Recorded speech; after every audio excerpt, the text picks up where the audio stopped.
नारियल फोड़ करके क्रेडिट लेने का काम करते हैं। इंसान के हर कर्मों का रिजल्ट 5 साल के बाद आता है।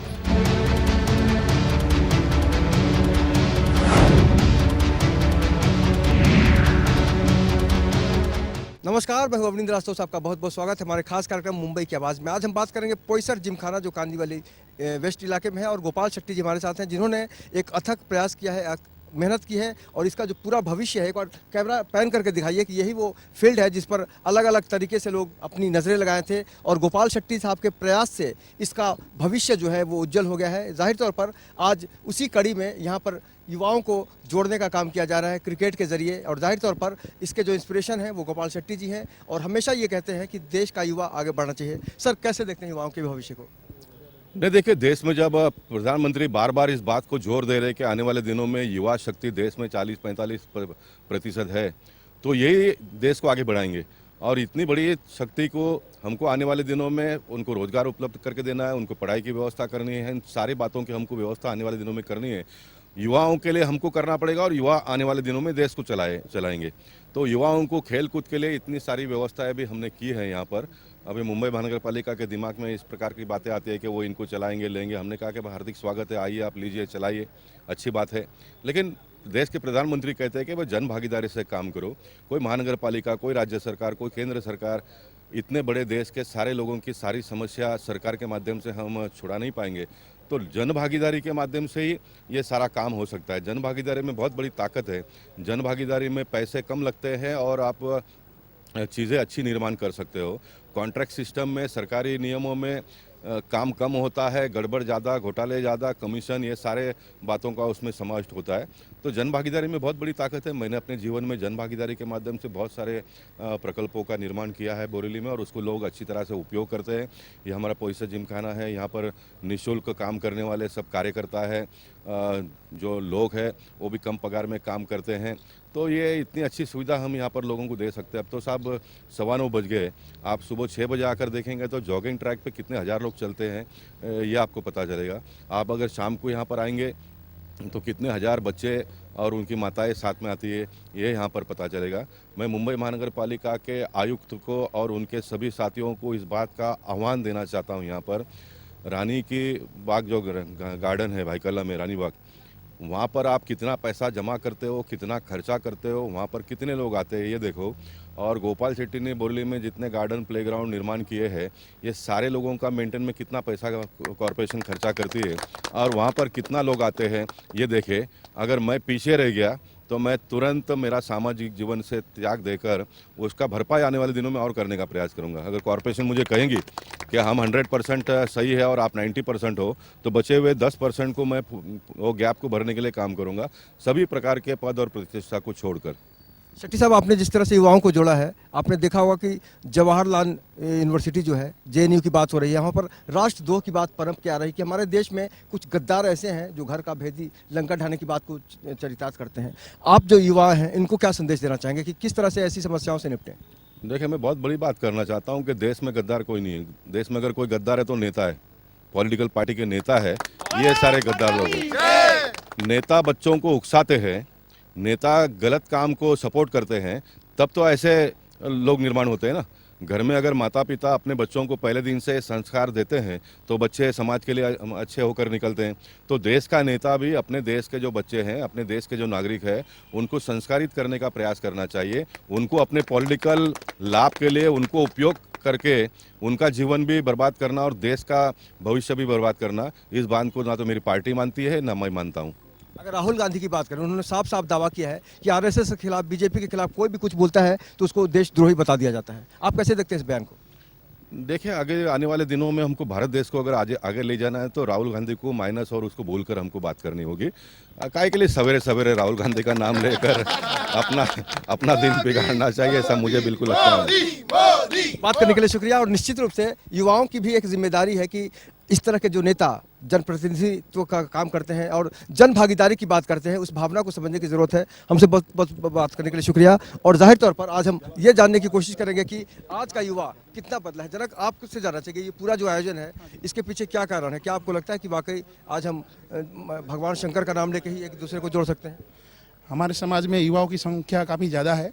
और अभी मैंने भी आपको आमंत्रण दिया था, लेकिन आपका खुद का सम्मान समारोह था। रविवार को हमारे थाने समाज ने मातृपुत्र पूजन दिवस मनाया था हमारे भारतीय संस्कारों के अनुसार, और उन सभी युवाओं ने मिलके आज इस आयोजन में 300 से ज़्यादा युवा हमारे साथ में जुड़े हुए हैं। 7 टीमें खेल रही हैं और हम सब परिवार मिलके इस जो सुविधा दी हुई है गोपाल शेट्टी साहब ने, यहाँ पे हमको पोईसर जिमखाना, कमला विहार, ये उत्तर मुंबई का जो हमारे श्रीकांत पांडे जी हमारे साथ में है, ये जो सुविधा दी है हमको भी लाभ मिल रहा है। हम ब्राह्मण समाज इसका फुल लुत्फ उठा रहे हैं और क्रिकेट के माध्यम से हम समाज के युवाओं को जोड़ के देश की और समाज के विकास में उनको भागीदार बना रहे हैं।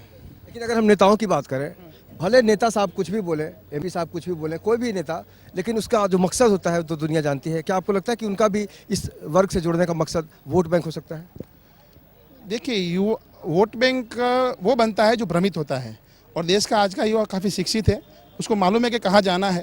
ये सब सुविधाएं आप खुद भी यहाँ पे घूमेंगे बोरीवली उत्तर मुंबई में, और हम युवाओं को मालूम है हमको किसके साथ जाना है, इसलिए हम उनको ही बुलाते हैं जिनके साथ हमको जाना है, जो हमारी संस्कृति से जुड़ा हुआ है, जो हम युवाओं से जुड़ा हुआ है, जो गरीब प्रजा की तकलीफ से जुड़ा हुआ है। हम उनका सम्मान करते हैं, हम उनको बुलाते हैं और हम उनके साथ में रहते हैं। जो मौका परस्त होते हैं, जो वोट बैंक की राजनीति करते हैं, जो समाज को वोट के लिए बांटते हैं, हम उनके साथ कभी नहीं चलेंगे।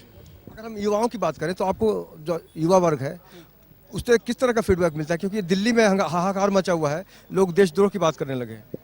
हाँ, देशद्रोह के खिलाफ हम खुद भी, हमारे समाज के बंदे भी, हम लोग गए थे अभी परसों ही फोर्ट पे गए थे, जहाँ पे युवा मोर्चा का मैं खुद भी वहाँ पे गिरफ्तारी दिया हुआ है। और जो भी ये जेएनयू या किसी भी द्वारा देशद्रोह का जो हो रहा है, कश्मीर भारत का अभिन्न अंग है, और जो हिंदू राष्ट्र का हम आगे की सोच है, और ऐसे गद्दार और देशद्रोह को हम नहीं बर्दाश्त करेंगे।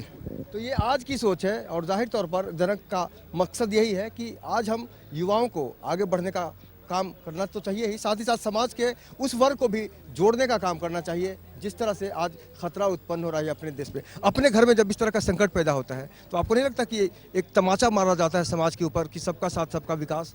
क्योंकि खुलकर बोला जा रहा है, आज राहुल गांधी ने भी सपोर्ट कर दिया उन लोगों का जो देश के खिलाफ बात कर रहे हैं। जरूरत है आज के राजनीति पार्टी को कि भाई अपने को आपस में युवाओं को बांटे नहीं। जरूरत है उनको सबको एक मकसद देने की, भारत माता की, भारत की सेवा करने की, एक नया चिन्ह देने की कि हाँ आज हम क्या कहाँ है। आज हमको एक ही भाव जोड़ता है, भारत माता का। तो हमको बस यही जरूरत है कि राजनीतिक पार्टियाँ अपने आप को 2 पार्टों में न बांटे, अपने विरुद्ध मत बनाए और देश में राजनीति मत न करे और देश भाव जगाए ज़्यादा। ये बड़ी अच्छी बात कही कि देश भाव जगाए, राजनीति ना करे। आपसे जानना चाहेंगे भाई साहब, आजकल युवाओं के अंदर जो अलग अलग सोच पनपी है, कोई देश की तारीफ करता है, कोई देश के खिलाफ बोलता है, यहाँ के युवाओं के बारे में आप क्या सोचते हैं? यहाँ के युवाओं के बारे में मेरा सोचना यही है, मैं अशोक रावल हूँ, और मेरा सोचना यही है कि अपने घर से संस्कार स्टार्ट होते हैं। घर से संस्कार स्टार्ट हो, अच्छे संस्कार, अच्छे भाव अपने घर से स्टार्ट होंगे तो युवा अपने आप सुधरेगा। और आज हम सबको युवाओं को लेके चलना है, देश हित में चलना है, तो एकता बनानी होगी। सबसे पहली बात है, बस यही मेरा कहना है।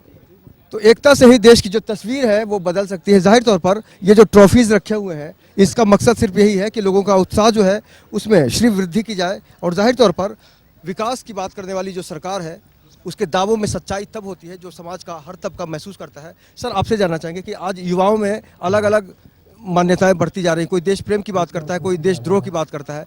ये जो युवा वर्ग आज आया है, मोदी साहब कहते हैं कि सबसे युवा देश है, आप कैसे देखते हैं युवाओं को?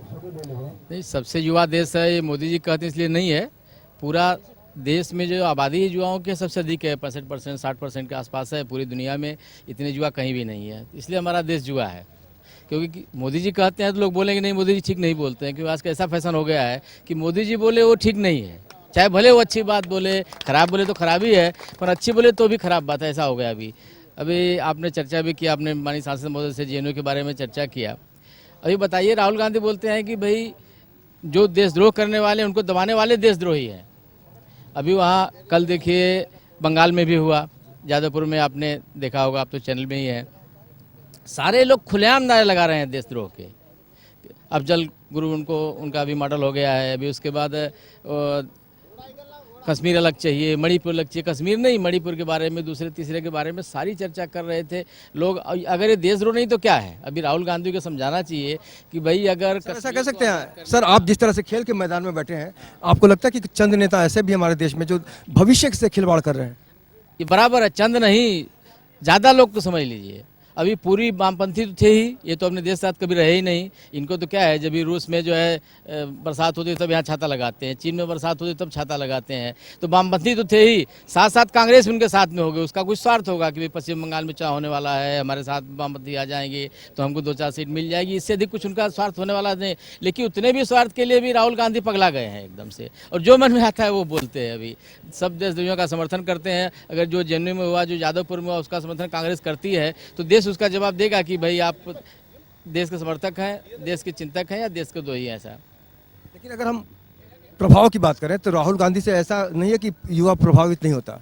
अगर साइड इफेक्ट होता है तो जिम्मेदार कौन होगा? नहीं, देखिए, युवा प्रभावित हुआ था राहुल गांधी से। जब आए थे तब युवाओं के मन में ऐसा था कि भाई उन्होंने घूम करके तमाम टीम भी बनाई थी, युवाओं की सारा कुछ किया था। लेकिन धीरे धीरे राहुल गांधी से युवाओं का ही मोह भंग हो गया है। अभी फिर से दोबारा उनके पास नहीं आने वाले हैं, और जो राहुल गांधी कर रहे हैं इसको देखने के बाद जो है वो भी बाहर चले जाने वाले हैं। ऐसा कोई प्रभाव क्षेत्र में उनके आने वाले नहीं है, क्योंकि देश की जनता जो है देश प्रेमी है। 1% 2% को भले छोड़ देंगे तो बाकी सारे लोग, सारे युवा, ऐसा कुछ नहीं है कि देशद्रोहियों के साथ में चले जाएंगे या जो उनका समर्थन करेंगे उनके साथ चले जाएंगे। हमारा पूरा विश्वास है कि देश की जनता और युवा जो है अपने देश प्रेमी जो लोग हैं उनके साथ में ही रहने वाले हैं। यही जो विश्वास है हमें एक सूत्र में पिरोने की कोशिश करता है और काम करता है। फिलहाल वक्त है एक छोटे से ब्रेक का। आप देख रहे हैं मुंबई की आवाज़, मैं हूं अवनींद्र आशुतोष। आज हम बात कर रहे हैं कांदिवली वेस्ट में पोईसर जिमखाने की, जहां पर युवाओं का एक जुड़ाव सम्मेलन देखा गया है। क्रिकेट के जरिए एक दूसरे की भावनाओं को समझेंगे और देश की बात भी जरूर करेंगे। देखते रहिए मुंबई की आवाज़। एक छोटे से ब्रेक के बाद बहुत जल्द हाजिर होते हैं।